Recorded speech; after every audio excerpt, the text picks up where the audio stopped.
Good evening, everyone, and welcome to People and Peace.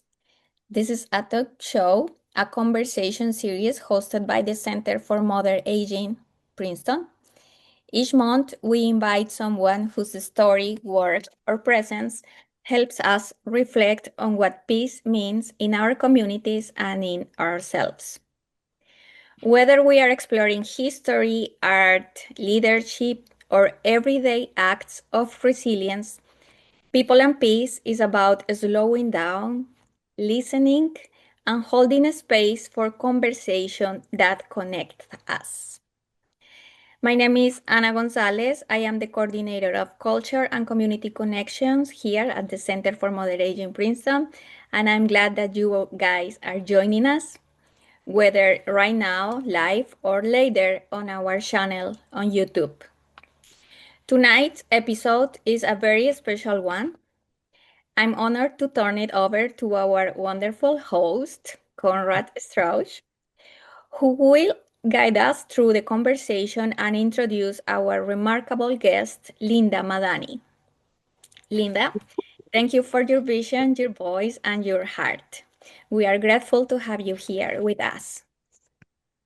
Thank you. Thank Well, you. I'm happy to be here. so, Conrad. As Anna's said, I am the host, so I'm Conrad. And just since we are on Zoom, want to let you know that as we go along, if you do have any questions, you can put them into the chat, and we will then address them at the end when we have a time for questions. But if something, comes up in your mind as we go along, just tap it into the chat so that it's there. So when we come back to that point in the evening, we can answer your questions at that point. We do have a very special guest this evening, Linda Madani. She is a person who has had over 25 years of experience in interior design. And like, at least in the conversations I've had with her, to point out that while she does do interior design, she doesn't want us to think only about, pillows and fluff and all that pretty stuff. She also does interior designs that are practical, that help us in our daily living. Yeah, this is also one who helps people age in place. So much of the advice that she shares with her clients and hopefully with us this evening is advice that we all can take and use as we try to make our homes sanctuaries. It's Mm. an important thing in this day and age. We need those places where we can go into and there find that peace and calm and an opportunity to refresh, because there's so much going on in the world that we need to be able to catch our breath, let's say. And Linda is going to be helping us this evening to create those spaces where such a thing is possible. And so we thank you, Linda, for coming here and sharing with us. One of the things that we are focused on in People and Peace is how do we help, or should I say, foster the development of peace, both internally and in our relationships and in our community. And so this evening, we're going to be looking at ways by which we can use our home environment to foster inner peace, but also as a place in which we can reach out to the community and invite them into our space so that in that connection, in a peaceful setting, we can experience that relationship, that connection with others that is so important to us as human beings. And so as we begin, Linda and I have been talking a couple Yep. of times now. Yep. And one of the things that she shared and I found very helpful was when we talk about creating a place of peace.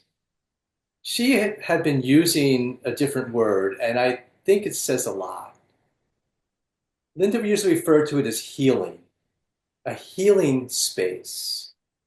And so as we begin this evening, I would ask Linda if you could share with us a little bit by how that healing connects to peace. hmm Yeah, that's great. Welcome, everyone. I'm so happy to be here and speak with you tonight. So, our homes are our sanctuary, like Conrad said, and we really want to be in a safe environment. When we go walk through that door, we want to create an environment that we feel like this is our refuge, right? And this is how we restore ourselves. Because sometimes when we're out in the world, it can be a little bit, there's a lot going on. So here in you're able to create your own environment within your own home. So you have a lot of control over that. And I don't think people realize how much control. So, what we're trying to do is share with you today a few tips on how to create some spaces in your home that you can restore yourself, and find a place where you can feel like this is my space. This is where I can be myself. This is a place where I could invite a friend or develop a deeper relationship with someone. I want to share, be part of the community. And when you actually share a little bit of yourself in your home, you share a lot of your heart, and it builds trust within your relationships with people outside your home. So, those were some of the things that Conrad and I really wanted to address tonight. Mhm. Yeah, yes. And I think what I think is important also to say as we begin is what we're sharing tonight are things that you can do no matter how big a space you have. hmm All right. Sometimes when we think of interior design or someone who helps us with that, we're thinking of nice that nice big house somewhere where you've got a library, parlor, blah blah blah, the rooms. But this is the tips that Linda's going to be sharing with are things that someone even in a small space, an apartment, uh, maybe a townhouse or any kind of space, is a space that you can use as a refuge and a sanctuary. And I think that's important for us as we begin because Linda's got some great tips. And one of the first tips that she's going to be sharing with us is how to create within your environment a space that is yours, a space in which you can nurture your spirit, your soul, and find that refreshment. Um, to help you get through the day. So if you have some Yeah, things you can share with us, Linda, that would be helpful to creating that space. sure. I'm a big advocate for creating a quiet, reflective meditation space in your home. And for me, I find it a chair. It could be a meditation cushion, it could be a chaise lounge, but a chair I like because it supports me. I don't have to bend down and get on the floor, but I like to put it near a window. I like to be able to see outside. I like to see what's going on outside. And I love a hot cup of coffee while I'm sitting there. But you might like tea or something.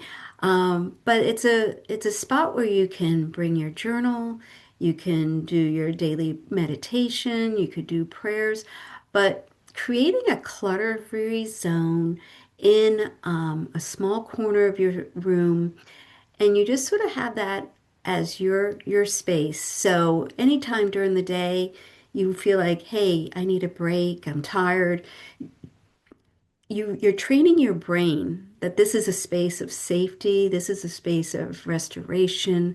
And so that's what we're trying to do for you in this space is just create a little vignette. And we try not to have it in a space that, is your chair for TV because sometimes TV can be not so restful. So, yeah, so uh,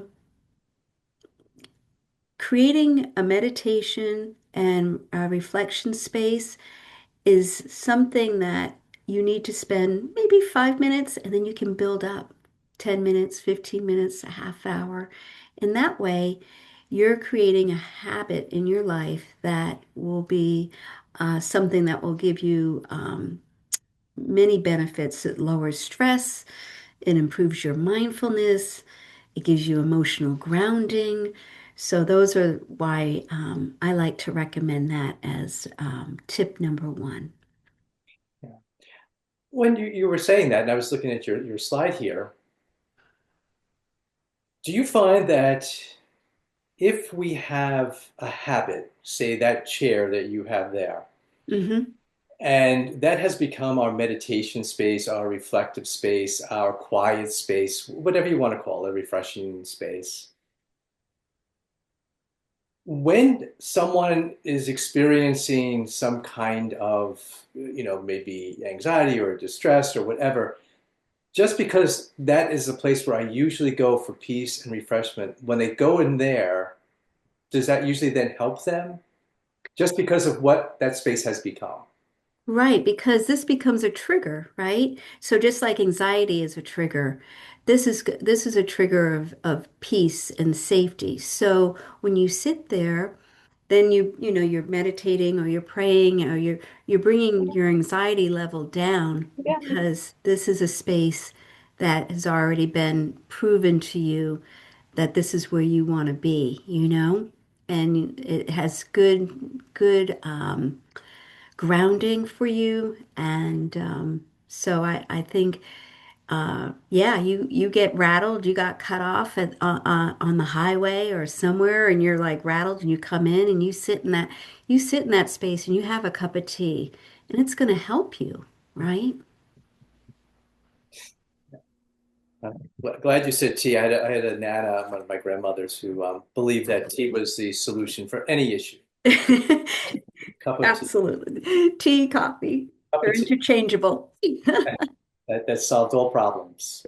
So yeah, but I think what you're sharing there is very important for us. And one of the things I see in that, and maybe you can help me expand that further, is that it's very intentional. Hmm. Hmm. And why is that important? I mean, what the intentionality? Well, so many of us have a hard time slowing down, right? And we have to realize that our brain is so, so smart. So that we have to train it to slow down. And otherwise, it does go a million miles an hour. So this is sort of, again, taking control over your body and knowing how that you do have something to say. And when you start creating habits like this, very simple, very peaceful, um, you are creating a wellness within yourself. And that's what's healing, that you are focused, you can handle things. Life is not always easy.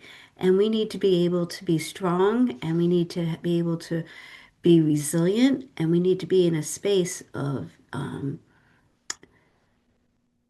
strength and knowing who we are. And by sitting quietly sometimes, every day, you develop that, and that's where you get your emotional muscle from, so that you can handle anything, right? Yeah, that's yeah, very a good way to begin. And I think as we go through this evening's discussion, we have to remember that what we're talking about is really a process. Mm-hmm. This doesn't happen all at once. Building a meditation space and all the other stuff that's going to be discussed. This is a process. We do it slowly, we do it piece by piece as we feel we can. Um, because with each additional piece, we move further along. But we Mm-hmm. have to go at our own pace. Everyone has to do it at their pace. I think. But one of the things you also bring up in our conversations is the importance of having some living plants, some green, some nature, both in our interiors and in the spaces we have around us on the outside. Can you talk a little bit about that and why is that so important? Sure, sure. I never had a plant growing up or didn't think I could take care of plants. And then one day a client gave me like a spider plant and I'm like, oh, okay. And I didn't kill it, I was like, oh, then it had all these babies and I'm like, oh. And so I was propagating and I'm like, you know what? Every time I looked at that plant, I felt better. I felt happier. And then I started collecting plants and or clients would give me their plant. They're like, hey, so then we share and we interchange. So then I started doing a lot of study on how healthy plants are within your home and how it helps oxygenate, give oxygen to the space, and that improves air quality. And so here's just a beautiful vignette of waking up, the sun's coming in, your plants are thriving. It doesn't matter what's going on. It could be pouring rain outside, it could be snowing, it could be 90 degrees, but you have this feeling like there's living things amongst me. And the color green is also just a very soothing color. So that's why I promote people to start adding some plants. And you know what? There's a short list of some really easy plants like the pothos plant and the ZZ plant you see everywhere now. These are plants that thrive in all sorts of light levels. So you're saying, hey, Linda, I don't have an eastern exposure or southern exposure. It's northern, I don't get that much sun, so there's a lot of plants that are very light tolerant. And so um, it's very easy to help them thrive in whatever light level that you do have. But besides, okay, so that's the interior. Did you have, I also wanted to show an exterior because, you could have a patio, you could have a balcony, you could have just a deck. But what's important is, now this is a beautiful summer collection of flowers, right? But I wanted to show that it's on a raised planter and you get raised beds so that you can plant these things very easily. You don't have to be down on your knees digging in the soil. So what happens is when you're looking out your window and this is what you see, doesn't that give you joy, right? I mean, and in the winter, if you had these same planters, you could fill them with like some rosemary and plants that, they always have those little junipers and stuff. But you could make it a winter box, with some fresh cuttings from the yard as well with holly and stuff in it. But what's important is that your interior is just as important as what you do when you look out the window. You want your exterior to be just as beautiful, and whatever colors you like you could be like, hey, Linda, I love red and white, like there's the variety of things that are out there, and it's so achievable that anyone can put some flowers in and just have a beautiful bed that they can look at and enjoy. Do you think there's something more that connects with us? I mean, I'm a gardener. I'm an avid gardener, so you've hit something I love. Um, but is there something that you find when people have plants, a living thing, that somehow fosters not only a sense of beauty, but also of maybe a connectedness to nature, to a higher power, or something? Yeah, Find any I of that? think, when you have, well, nature, no one's ever said my blood pressure went up because I went out for a walk. You know what I mean? And everyone is always, nature is just restorative, right? You get to see far away, you get to look up at the sky, you get to see the clouds, you get to see birds flying. So all of those things are things that intuitively give you peace. There's no threat. That's not threatening unless it was like a big storm coming. But most of the time, that's not the situation, right? So we, and there's been studies as well that have proven that people heal better when they're, like, say, if they're in a hospital room and they're facing a garden versus a cement wall or no window at all. They heal faster. So physically, your body is responding to your environment. So I think that is, I don't think you should downplay that. Yeah, it's just looking outside. No, there is scientific evidence behind it that it does help you feel more relaxed. It lowers blood pressure. And if you are recovering from an illness or something, when you're out looking at something beautiful or someone gives you some daffodil bulbs or things like that to force spring inside your home in March, then those are things that help you feel more at peace. Yeah, I always found that hospital studies very interesting. A number of hospitals now actually build courtyards Hmm. for gardens because studies have shown so the power of a garden Absolutely. to help the 100%. process. So I Yeah. that agree. I think it's important. And spider plant is a great start. I mean, it's one of those plants that's pretty hard to kill. I know people who have, but they are pretty hard to kill. But there's so many other ones too. So yeah, thank you for reminding us of the importance of using our space to include our being enveloped by nature and life and growth. I think that really does help us. Yeah, because even like you go to ShopRite and something, and you could just pick up, like, it's in March and they just have these beautiful bulbs that are blooming, like with tulips or something, and you just put that at your table. And every time you're having your meal, you have and it lasts a lot longer than just cut flowers. And then you can plant them later for next year. Yeah. Oh, you've been sharing with us, tips on how to make spaces that foster our peace, our well-being, the healing of our souls. But you also have pointed out early on the importance of social connections Hmm. and how the environments that we create in our homes, our residences, should also be ones that foster a social connection so that we can find peace in there as well.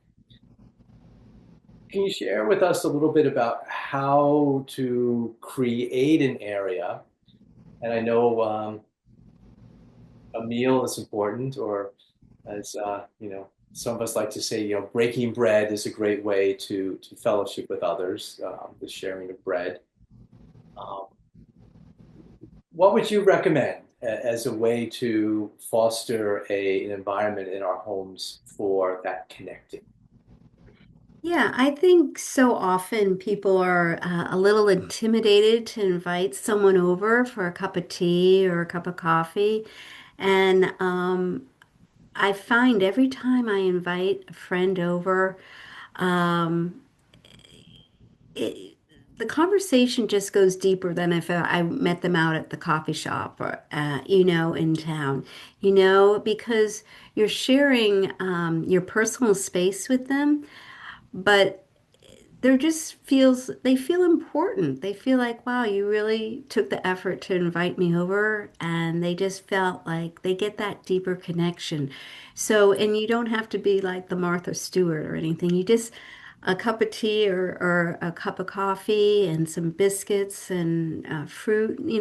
I showed you just a simple little vignette here. You don't have to. Um, if you're not a cook or anything like that, it doesn't have to be that. You're trying to create um, deeper relationships with your friends and in your community because that's what really supports you in times where there might be a time where you might need some help. And boy, wouldn't it be nice if you could call on that person and they already know you. They've already been over your house and like, oh, sure, let me come over and let me help you with X, Y, or Z. You know what I mean? So I think, we learned a lot during COVID that isolation was not a good thing. We do need each other and we do need to be in community. So, in order to deepen those relationships, um, invite them to your home, invite them to your kitchen. It doesn't have to be fancy, it just is something that is very doable. And I think if they're your friend, they're going to be even a better friend after you've been breaking bread, as Conrad said, with them. Something about that builds a lot of trust. Yeah, that's interesting. You used the word trust there. Um, Mhm. how do you think, how does that foster this environment of uh, peace and community and healing?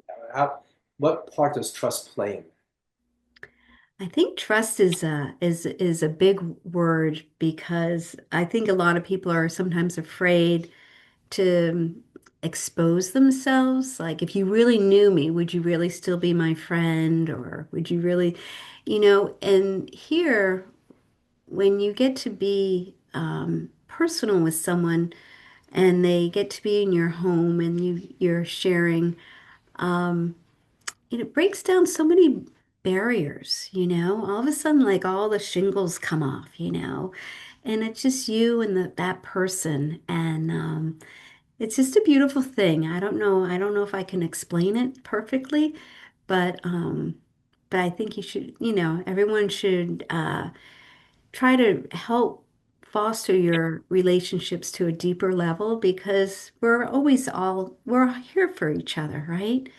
And I think loneliness can set in as we get older and people move away and life changes and stuff. So having a couple good friends that you can count on and share your feelings with, and sharing your feelings is something that is very important as well, your true feelings. And that's where trust comes, right? you say something that I find very helpful in many areas is the importance of being seen and being heard. I think Hmm. that's such a basic human desire. I want to be seen and I want to be heard. Do you find that this kind of environment that you're creating would foster that? Yeah, because when you have someone over, they're seeing whether you have this is your favorite dog, they see your pets, they might see some family photos. They get to see parts of you that you might never have shared outside of whether you play card games with them or whether you've gone to the movies or, it's different. So when you're in a home environment, there's so many other parts of you that you don't even realize that are in your space that they like, hey, I never knew you painted. Like someone could be a painter and they painted, or they have all this fantastic like pottery dishes and oh yeah, I love to throw you know, bowls. And I did that years ago when I was 30, or something. You know what I mean? Like, so there's just like so many little things that can spark a conversation. And then they see a part of you that you would never think of sharing any other way. I think that's important. I hadn't thought about that. Yeah, because no matter what our home environment is, in some way it reflects who we are, Yeah. and we are showing the world who we are. So there's that trust, and also then hopefully that connection, Yeah. because we need that Yeah. very much. Now that's what we're going to do. We're going to have a meal. I'm going to invite my neighbors over for some coffee and biscuits. But you also stress the importance of creating a space in which to welcome others in, by use of colors and materials and various things to create that space, in which I can talk with you and share with you. Can you share a little bit about what that space entails, and what would you Yeah. say is important for creating a space that is welcoming, for this kind of. Yeah, so I found a photo that I thought evoked that. Um, I'm a big advocate for some, you know, soft greens. I like a little blues. Um, I feel that that's always a very soothing color on the walls. I try to keep the windows um, light with, natural light coming in, so you have shears. Um, Again, there's plenty of plants in that room, right? But you start to find a space that you would feel comfortable having someone over. Now, I know it's totally clutter free, right? And a lot of us have a lot of other things, but we'll talk about that in a moment. But here, a round table, round tables are a lot more friendly, adding organic shapes in your space, right? So instead of everything being so rectilinear. So here, that's sort of like the thoughts behind this photo that I wanted you to see. It's just a regular living room, right? But it's a sofa and a chair, and but it would be a place where you could absolutely have a couple friends over or just another friend and have a conversation. So I just wanted you to feel like if there's a spot in your house that you wanted to recreate, and say, hey, I've lived in my house for now 35 years, and I don't ever use my living room, or I never use this dining room and stuff. So maybe let's readdress it. Let's say, and then you create a zone where this is where I'd like to have some friends over. It's underutilized. I don't use it. Or you're like, hey, maybe I want to clear out some of the stuff I have because it's not serving me anymore.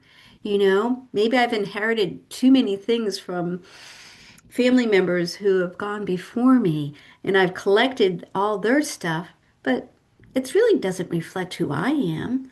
So maybe I don't hold on to it anymore. Maybe I let that go and I create a space that sort of represents who I am and at my stage of my life. So those are some of the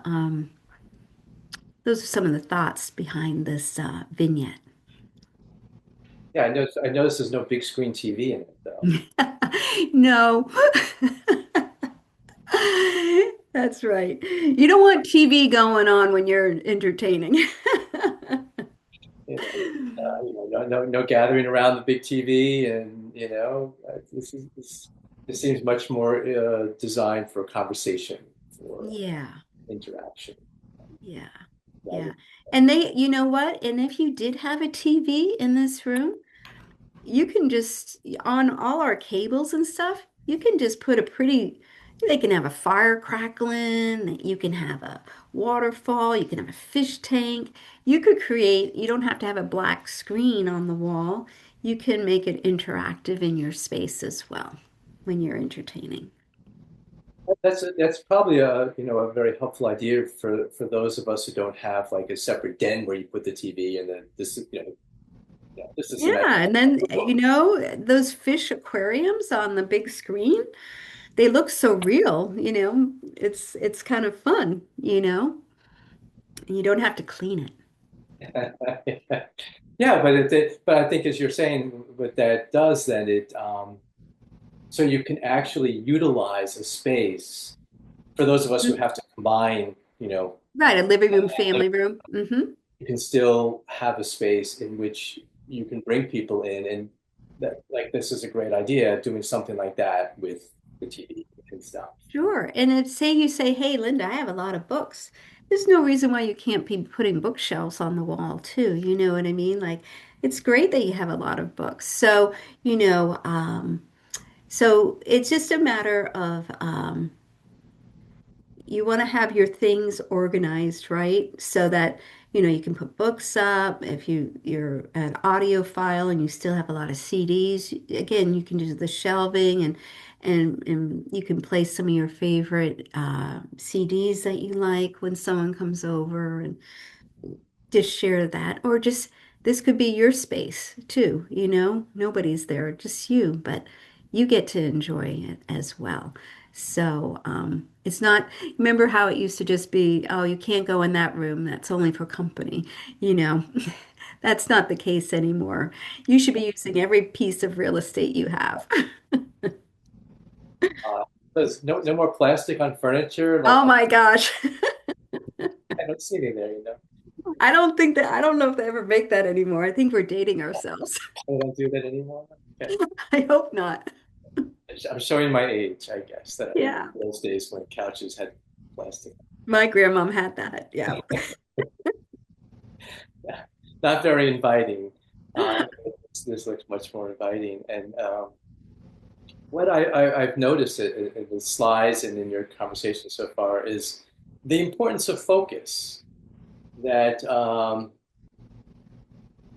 creating an environment that fosters peace requires um, intention on our part.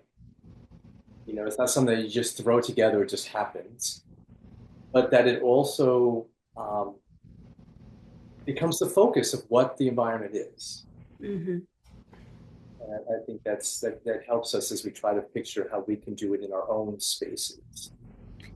Yeah, and you know, sometimes, like I was saying, you could have already downsized, right? So maybe you've already weeded out and you just brought your favorite things. But I think what's is important is that you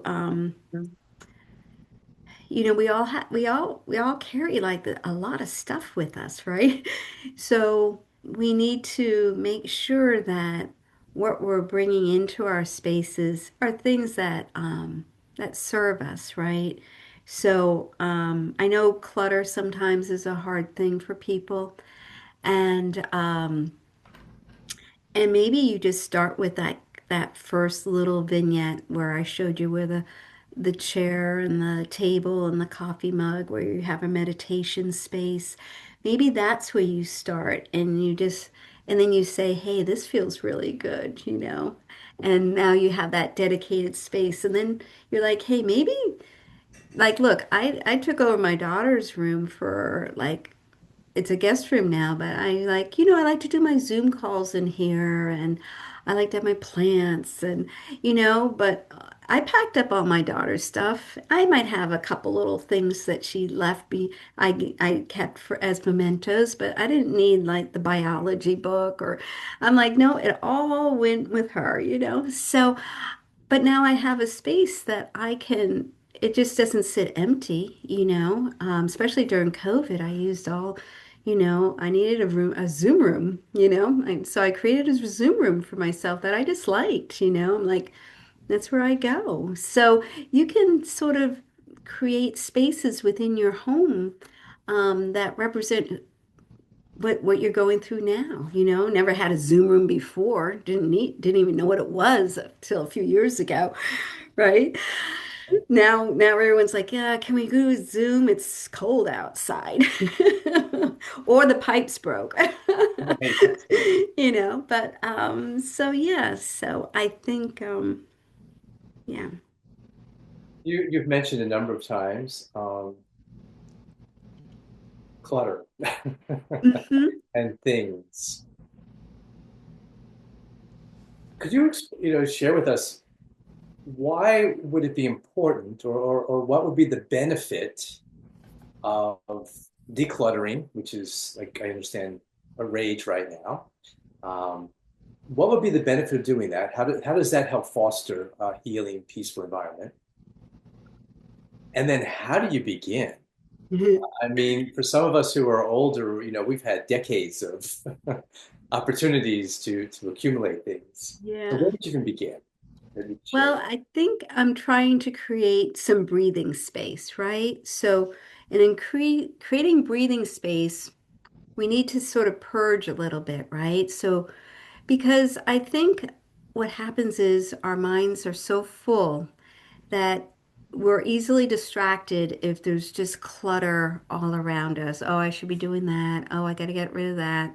Oh, I didn't pay that bill. You know what I mean? Like, so if everything is just sort of spewed all over and doesn't have a spot, then we're never really at peace and we never feel relaxed. And so, what we're trying to do is create spaces within our home that we're going to feel um, that you can stop for 15, 20 minutes and reground yourself. And by creating little vignettes in your home, like this space, um, you're going to find that you're going to want more of that because it feels good, you know?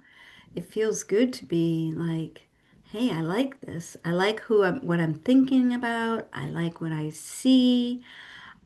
This is supporting me. This is how I feel. This is reflecting who I am. Um, and I'm not bogged down with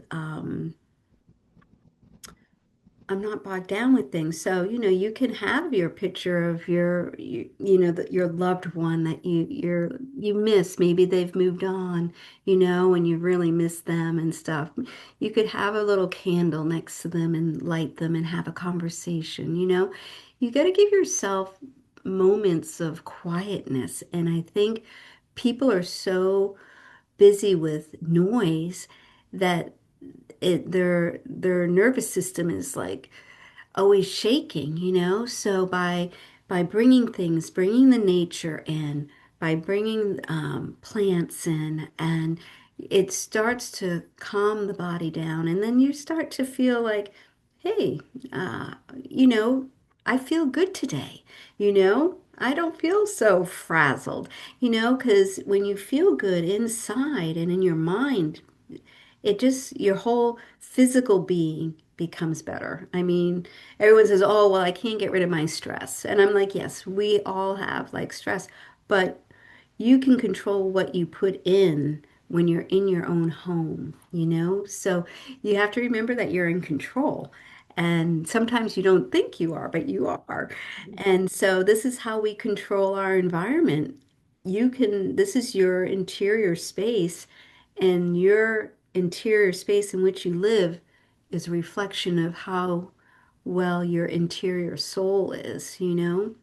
So it works in tandem. Yeah.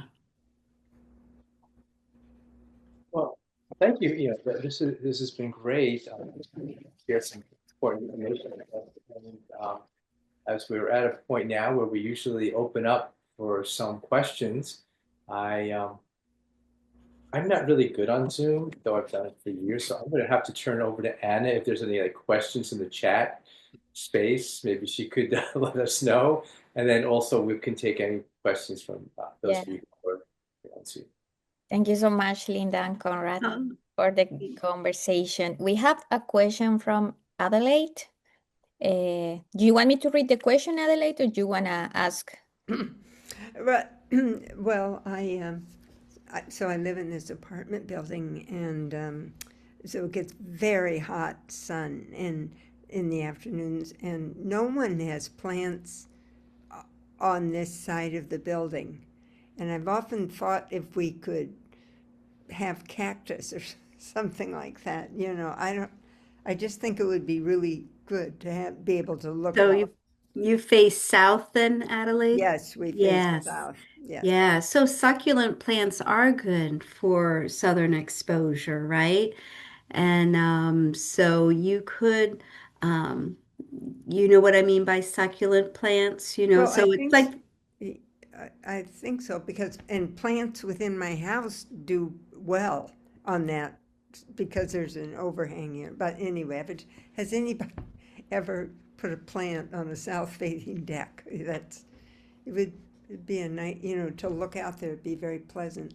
So, Yeah, so just if you have a south-facing deck off of your house, then you just have to make sure you water every night because when you're in containers, they can dry out. okay. But other than that, it's that's minor compared to the beauty they give you, right? Yeah. Yeah. And most of the flowering plants during the summer are full sun. So there's quite an assortment you have. So you're Right. fortunate. The people in the Out of that. northern exposure, they don't get as many flowers as you would be able to. Thank you. Any more questions? I could ask another question if Sure. nobody, I don't want to dominate.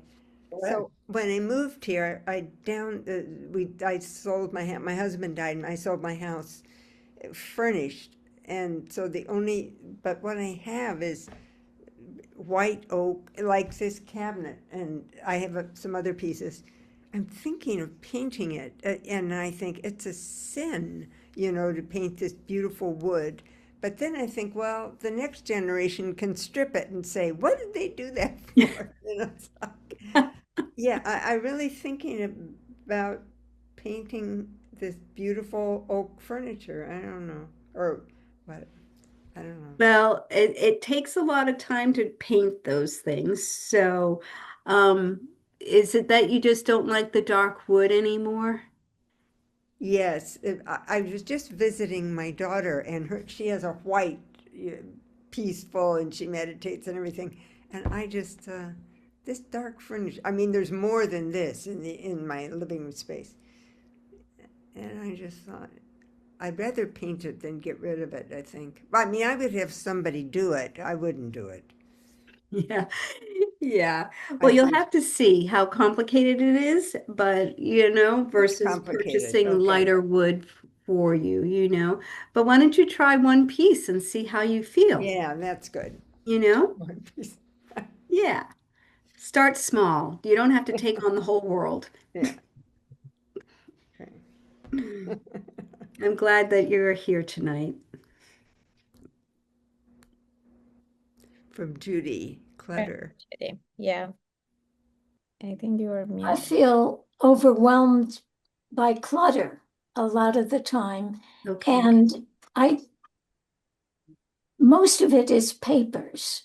The Uh-huh. other things, I mean, clothing and even books, um, and tchotchkes, that I can handle for the most part. But papers, I have a really hard time getting rid of. And um, is there a best way to start or a best place to start? Yeah. So papers meaning more like your bills and the stuff that comes in from the mail, that type of thing. Well, uh, bills that come in, I do put in a place because they have to get taken care of no matter Yes, what. they do. So they're not really the problem. It's books that I'm intending to read, but I haven't, Oh, or notes that I've taken in classes that I intend to go over, but I haven't. Um, and also junk mail that I get in the mail that I think, a bulletin from someplace. Oh, well, yeah, I should read that. But I don't have the time to do all of it. Where do I yeah. start? Well, it sounds like you listed a couple things. You have books that you sounds like you don't have enough bookshelves for your books, right? So they're sort of spewed on the tables and things like that. Well, I have Um, a lot of bookshelves, but I guess I need more, even more, well, there's as there's one the thing, older yeah. I get. Well, I know books are beautiful, but there might be some books there that you're like, maybe the Princeton or library book sale might do better because I don't think I'm gonna, these don't, these might not serve me right now. So, and then you make room for some of your newer books that you do want. And then when you get like a lot of papers that come in and you're not sure, or your journals, like you're writing like notes and stuff. There's these like little binders that you can get that fit on they're like in those home organizers that you can do.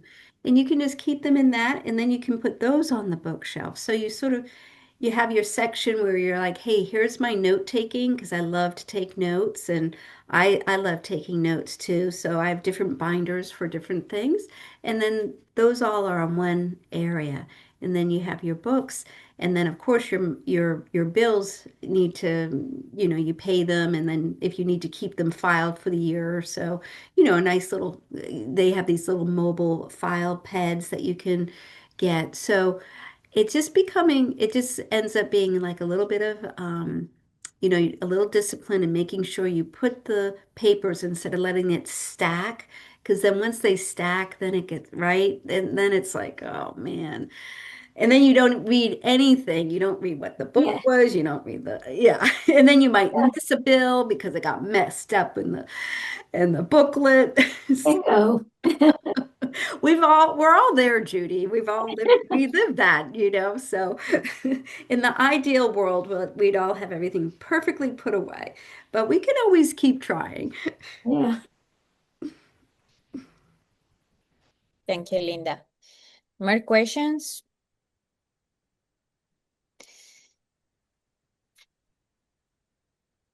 There's no other questions. You said something again, Linda, that you've said before, and I think it has jumped out at me. I don't know for anyone else, that is this me now? Is this serving me now? Like when you talked about the books, is this a book that I'm reading? Is this me now? Or is this something from years ago? Is this picture something for me now? Right, right. So I think those are some questions you have to ask. Do I personally love this, Is this something, or do I have it because someone gave it to me and it was a gift, but it's really not me? Maybe that goes to a thrift store, or maybe it goes to a consignment shop. You know what I mean? Like you have to start being very selective about what you have, because as we're getting older, we don't want having too much clutter. Just, we can trip over. It's not safe either. You can be tripping over it. You can't, it makes you flustered. You can't find your keys because you didn't put them where you always should put them. They got, so there's all these things that, just trying to be very, like you had mentioned before, Conrad, being intentional about your space. So, and we're always evolving and changing. So don't feel like letting something go because it's a material thing. It's not who you are. Mhm. I thought of Okay, something. Judy. A woman, before I moved here, I was in this book group that had been going on for 100 years. I was thinking about Judy with all these books, and she said, you have to read 100 minus your age. And if you don't like the book within that space, then that book goes just to the library. I mean, you just, Yeah, and they do a lot of good programming with the funds of that money from the book sale. And it could be yeah, someone else's treasure. Doesn't have to be yours yeah. anymore. Okay, good. Okay. Um, More questions? Last chance? Mhm. Okay. So thank you all so much for being here with us tonight. To Linda, thank you for guiding us through this conversation. And I think we learned a lot, just how simple changes can make our life more peaceful and different, and we can start feeling a little bit more energetic too. That help us. So thank you so much. And thank you, Conrad, and thank you all for being here. To everyone watching, we hope this conversation sparks something meaningful for you. And we'll see you next month for our next episode of People and Peace. Until then, just take good care and thank you so much for everything.